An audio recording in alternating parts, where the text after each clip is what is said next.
Hello student, good afternoon.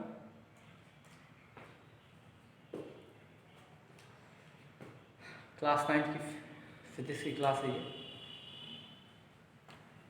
Previous class में हमने जो बताया था आप लोगों ने उसको रिवाइज किया। बहुत महत्वपूर्ण बेटा रिवीजन। नोट्स बनाइए, रिवाइज करिए, जहाँ पे ना आए वहाँ पे क्वेश्चन पूछिए, है ना। आपका कोई जो है डाउट होता ही नहीं, हमको लगता है पढ़ते नहीं है इसलिए डाउट नहीं होता ना, कोई क्वेश्चन आता नहीं आप लोगों को। ठीक है, स्टार्ट करते हैं आगे की क्लास। कल तक हमने बता दिया था आपको कि वेक्टर क्लास क्या है और स्केलर वेक्टर क्वांटिटी क्या है, स्केलर क्वांटिटी क्या है। वेक्टर क्वांटिटी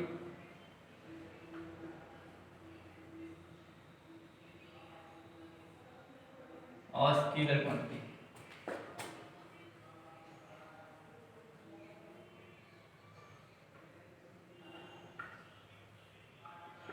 इतना चीज हमने बता दिया था। इसके बारे में जितना आपके लिए जरूरी था उतना हमने बता दिया। हालांकि वेक्टर और स्केलर की थोड़ी क्लास हो चुकी है कक्षा 11 में, लेकिन जितना आपके लिए जरूरी था उतना हमने आपको बता दिया, है ना। आज हम आगे क्लास स्टार्ट करते हैं। क्लास 9 की क्लास है। आगे क्लास क्या है, कुछ क्वेश्चन दिए गए थे, उसी क्वेश्चन पे बात करने की हमको लिखा है। एक किसान, अगला क्वेश्चन है पेज नंबर 133 पे, 133 क्वेश्चन है।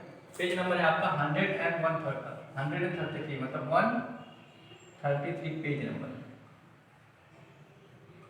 एनसीईआरटी में। इसमें दूसरा क्वेश्चन, कौन सा क्वेश्चन, दूसरा क्वेश्चन कह रहा है कि एक किसान 100 मीटर की भुजा वाले एक वर्गाकार खेत की सीमा पर, पहली बात तो वर्गाकार खेत बना लो।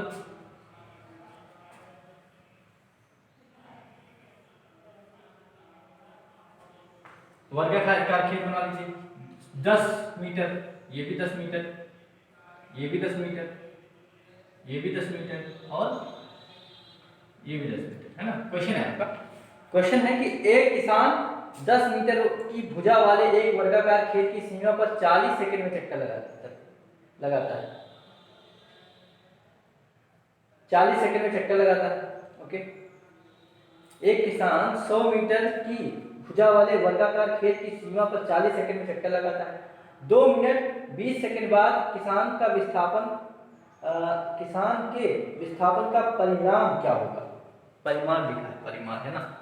देखो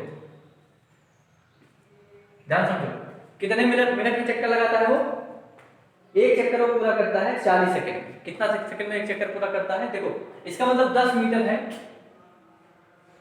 ध्यान समझो, इधर देखो ध्यान से। कितनी भुजाएं, 4 भुजाएं, 10 मीटर की 10 मीटर की 10 मीटर की 10 मीटर, टोटल डिस्टेंस कितना हो गया, एक मिनट,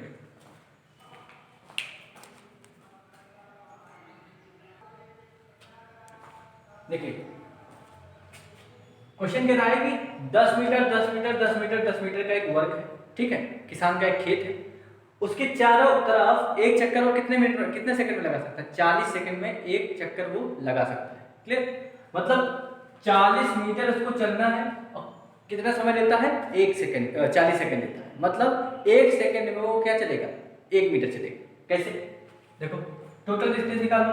टोटल डिस्टेंस आप निकालिएगा कि तो हो जाएगा कितना, 40 हो जाएगा मीटर, टोटल डिस्टेंस हो जाएगा। और टोटल टाइम कितना लिया गया है, टोटल टाइम लिया गया है कितना, टोटल टाइम लिया गया है 40 सेकंड।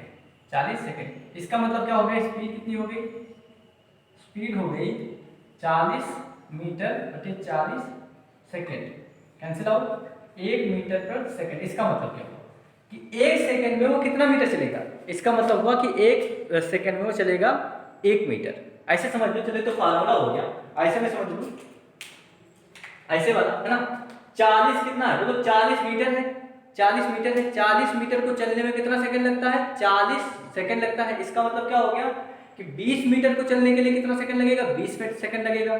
5 मीटर को चलने के लिए कितना सेकंड लगेगा, 5 मिनट लगेगा, है ना। 1 मीटर को चलने के लिए कितना सेकंड लगेगा, 1 सेकंड लगेगा।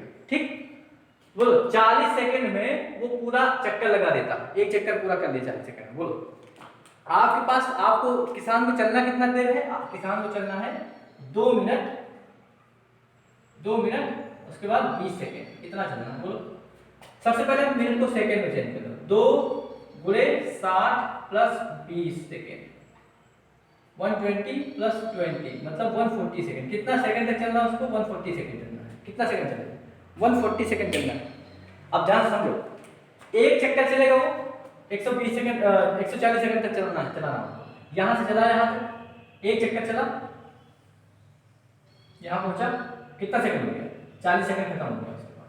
और डिस्प्लेसमेंट क्या हो गया जी? यहीं से चला था यहीं पहुंचा, 0 हो गया पहले चक्कर में। दूसरा चक्कर में फिर चला इसे, दूसरा चक्कर में फिर ऐसे चला, यहाँ पहुंचा, ये हो गया दूसरा चक्कर, फिर 40 सेकंड खत्म हो गया।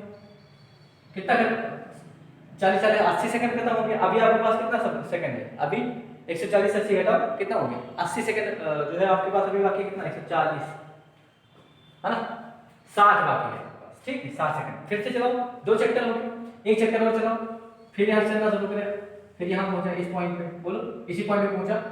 अब कितना समय लिया? 40 सेकंड फिर लिया, 40 सेकंड फिर लिया, मतलब 3 चक्कर लगा लेगा तो उसका कोई डिस्प्लेसमेंट आएगा नहीं, कोई डिस्प्लेसमेंट नहीं आएगा। 3 चक्कर खत्म कर दिया। अब उसने कितना 40 40 40 120 सेकंड जो है 120 सेकंड खत्म कर दिया उसने। 120 सेकंड कितना लगाया? 3 चक्कर में लगा दिया। 3 चक्कर में 3 चक्कर में लगाया गया समय कितना हो गया? 120 सेकंड लगा दिया। आ गया, फिर कहाँ पे आ गया? पहुंच गया यहीं पे, इसी पॉइंट पे आके पहुंच गया। अब उसके पास कितना है? अब उसके पास केवल है 20 सेकंड, ध्यान समझिएगा। अब उसके पास केवल है कितना सेकंड? 20 सेकंड।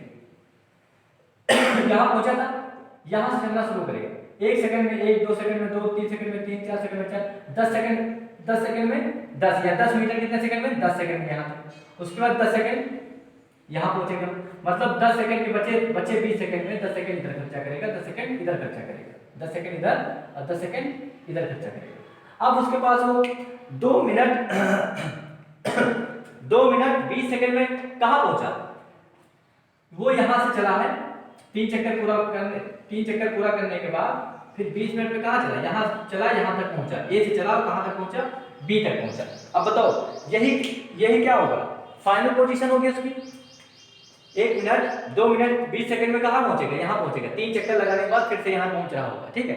अब बोलो इसका क्या निकालना है? डिस्प्लेसमेंट निकालना है, विस्थापन निकालना है। तो क्या विस्थापन ये होगा? बताओ, यहाँ से चला ऐसे ऐसे ऐसे चला ऐसे चला ऐसे आके विस्थापन हो सकता है? आप कहिएगा नहीं सर ये तो दूरी है। क्यों? क्योंकि ये मिनिमम डिस्टेंस नहीं है इनके बीच की। इनके बीच की मिनिमम डिस्टेंस हमेशा स्ट्रेट लाइन होती है। बताओ, यहाँ से ये खींच दो, क्या खींच दो? ये खींच दो, तो यही क्या होगा? डिस्टेंस होगा। तो डिस्टेंस क्या होगा बेटा? सॉरी, यही क्या होगा? डिस्प्लेसमेंट होगा। डिस्प्लेसमेंट क्या होगा? डिस्प्लेसमेंट होगा बी ए या A B. A B equal to क्या हो जाएगा? डिस्प्लेसमेंट हो गया। और ए बी एक्चुअल में है क्या? ए बी है इसका कर्ण। किसका कर्ण? ए बी है कर्ण है। किसका कर्ण है? ये स्क्वायर का जो है, आप क्या बोलेंगे? डायगोनल बोलेंगे इसको, विकर्ण बोलेंगे। क्या बोलेंगे? विकर्ण। तो विकर्ण का क्या होता है? विकर्ण का होता है रूट ए स्क्वायर, इधर से प्लस, मतलब ये हो जाएगा रूट का परिभाषा, रूट का जो होता है रूट इतना होता है, इतना ये होता है, ठीक है। ए क्या है? ए मतलब साइड, तो कितना हो जाएगा? ए का मतलब 10 और रूट 2, इतने मीटर में चलेगा। डिस्प्लेसमेंट कितने का होगा? 10 रूट 2 का होगा। डिस्प्लेसमेंट इक्वल टू ये, इसको क्या लिखेंगे? विकर्ण लिखेंगे। और आपने कक्षा 8 पाठ में पढ़ा है कि किसी भी वर्ग का विकर्ण क्या होता है?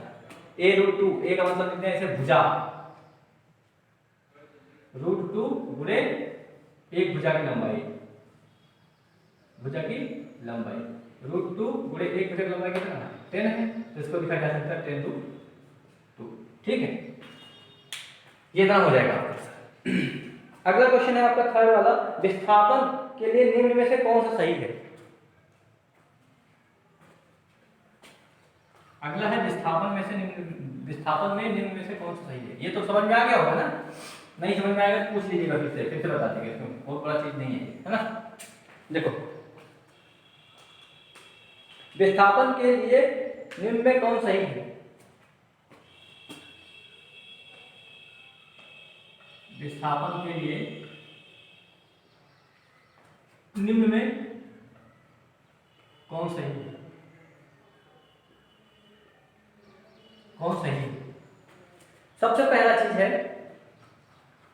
यह शून्य नहीं हो सकता। पहला, विस्थापन के लिए कौन पहला है, यह शून्य नहीं हो सकता।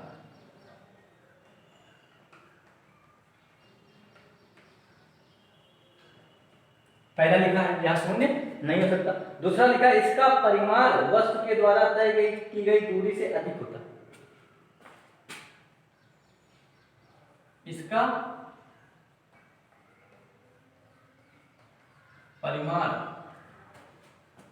वस्तु के द्वारा तय की गई दूरी से अधिक नहीं हो सकता। अधिक, इसका परिमाण वस्तु द्वारा तय की गई दूरी से अधिक होता है, दूरी से अधिक होता है।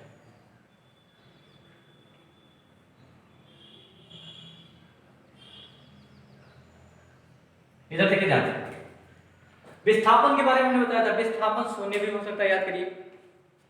विस्थापन नेगेटिव, पॉजिटिव एंड जीरो तीनों हो सकता था। वो नेगेटिव भी हो सकता था, धनात्मक मतलब ऋणात्मक भी हो सकता था, धनात्मक भी हो सकता था और शून्य भी हो सकता था, तीनों हो सकता था। तो क्या ये सही है? ये सही है? नहीं सही है। क्यों? क्योंकि आपने पढ़ा है कि धनात्मक तो शून्य जो है विस्थापन तो शून्य हो ही सकता है, तो इन्होंने लिखा नहीं हो सकता, मतलब ये गलत हो गया। दूसरा चीज, इसका परिमाण वस्तु के द्वारा तय गई दूरी से अधिक होता है। नहीं भाई, कभी अधिक नहीं होता। आपको मैंने लिखाया है कि जो है किसी वस्तु का विस्थापन हमेशा दूरी के या तो बराबर होगा या तो छोटा होगा, उससे बड़ा कभी हो ही नहीं सकता, कभी नहीं हो सकता विस्थापन। ठीक है, इसका मतलब ये भी गलत है। इसका मतलब क्या? दोनों गलत। ठीक है, इसका मतलब क्या? दोनों गलत है। समझ जाइएगा, लीजिएगा इसको अच्छे से।